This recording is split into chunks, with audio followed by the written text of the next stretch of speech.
Assalamualaikum warahmatullahi wabarakatuh. Perkenalkan, nama saya Nihayatul Husna dan partner saya Bella Cantika. Kami dari kelas 2A jurusan PBSI. Di sini kami akan mempresentasikan hasil kajian pustaka kami yang berjudul Kekeliruan Berbahasa dalam Ragam Tulis Populer di Media Sosial. Sintesis 2020 sampai 2025.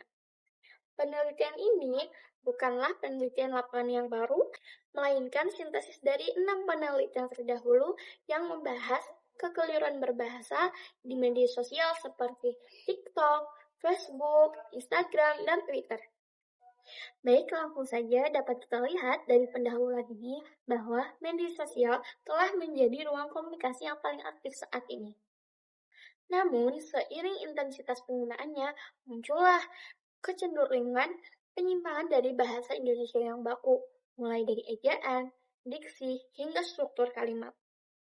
Beberapa penelitian sebelumnya, seperti Khalifah dan Sabandila pada Instagram dan Iftitan dalam Twitternya, sudah menemukan pola-pola kesalahan tersebut. Masalahnya, penelitian-penelitian ini hanya fokus pada satu platform saja, sehingga belum ada gambaran umum yang menjelaskan antar lintas platformnya. Nah, di sini kami mengisi celah tersebut, bukan dengan data baru, melainkan dengan mensintesis temuan-temuan yang sudah ada.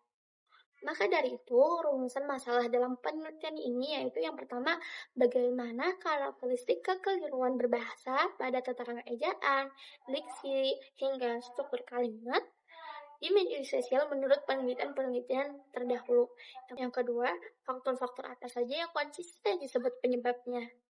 Adapun tujuan penelitian ini yaitu memetakan pola tersebut secara lintas platform sekaligus mengidentifikasi penyebabnya secara sintesis. Selanjutnya, dalam metode penelitian kami menggunakan deskripsi kualitatif dengan pendekatan studi pustaka. Kami menelusuri artikel melalui Google Scholar, Garuda, dan Sinta dengan kata kunci seperti kesalahan berbahasa di media sosial ataupun kesalahan ejaan di media sosial. Kami menetapkan kriteria inklusi yang cukup ketat, yaitu artikel yang terbit dari 2020 sampai 2025. Kemudian ia mengkaji teks tulis di media sosial dan memuat klarifikasi kesalahan yang secara eksplisit. Dari proses inilah terpilih 6 artikel sebagai data utama.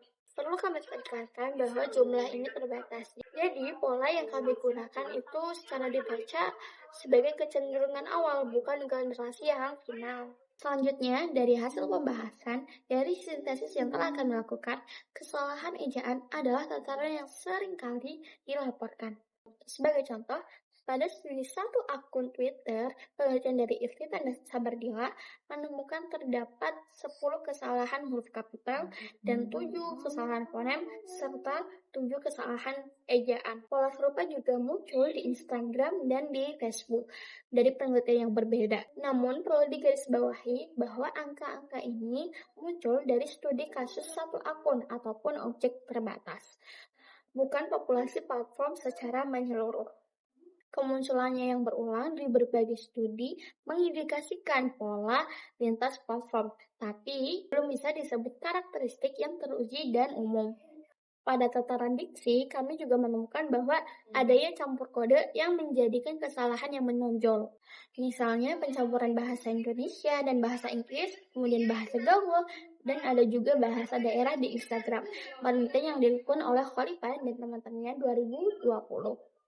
Kajian psikolinguistik oleh Inayah dan kawan-kawannya pada Gensi juga menginformasikan bahwa pencampuran bahasa gaul dan bahasa asing menjadi pengaruh utama ataupun sumber utama ketidakbakuan diksi di ruang digital. Ini menunjukkan bahwa kesalahan diksi bukan sekedar salah pilih kata, tapi juga pencampuran kode yang dilakukan secara sadar sebagai gaya komunikasi. Kemudian pembahasan selanjutnya akan dijelaskan oleh Bella Cantika. Kepadanya dipersilahkan. Pada tataran morfologi, studi kasus akun Twitter yang sama mencatat 8 kesalahan kata ulang dan 3 kesalahan afiksasi, serta 10 kasus campur kode atau alih kode. Pola morfologi serupa juga dilaporkan pada akun Twitter lain. Temuan penting di sini, kesalahan ejaan, morfologi, dan pilihan kode bahasa cenderung muncul bersamaan dalam satu tuturan, bukan berdiri sendiri-sendiri di tataran masing-masing.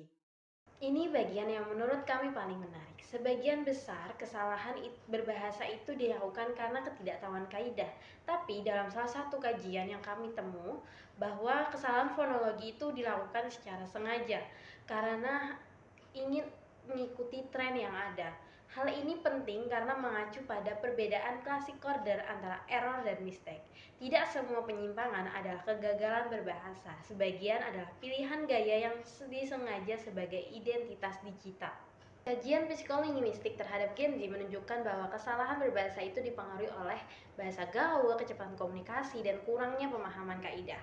Bahkan, pilihan berbahasa yang non-baku juga saling berhubungan dengan pembentukan identitas sosial, bukan sekedar kelalaian. Jadi, faktor kognitif, generasional, kecepatan berkomunikasi yang mendorong prioritas efisiensi ketimbang ketepatan kaidah, melengkapi faktor struktural seperti keterbatasan karakter platform. Dari seluruh studi yang kami telusuri, ada 4 faktor penyebab yang berulang. Yang pertama adalah keterbatasan karakter atau ruang tulis platform. Kedua, norma komunikasi informal digital yang menoleransi campur kode dan alih kode. Ketiga, rendahnya kesadaran normatif terhadap kaidah EYD. Keempat, kesengajaan gaya sebagai bagian dari identitas digital, terutama pada penutur muda. Keempat faktor ini muncul lintas studi, meski berasal dari platform dan objek kajian yang berbeda-beda. Sebagai simpulan, kekeliruan berbahasa di media sosial bersifat lintas platform dan saling bertautan antar tataran linguistik. Kesalahan pada satu tataran umumnya diikuti kesalahan pada tataran lain dalam tuturan yang sama. Hal yang dapat kami sarankan adalah perlunya diadakan edukasi kebahasaan berkelanjutan bagi pengguna media sosial, khususnya soal kaidah ejaan dan pemilihan diksi. Baik, cukup sekian presentasi dari kami. Mohon maaf apabila terdapat kesalahan atau kelebihan. Kurang lebihnya terima kasih. Wassalamualaikum warahmatullahi wabarakatuh.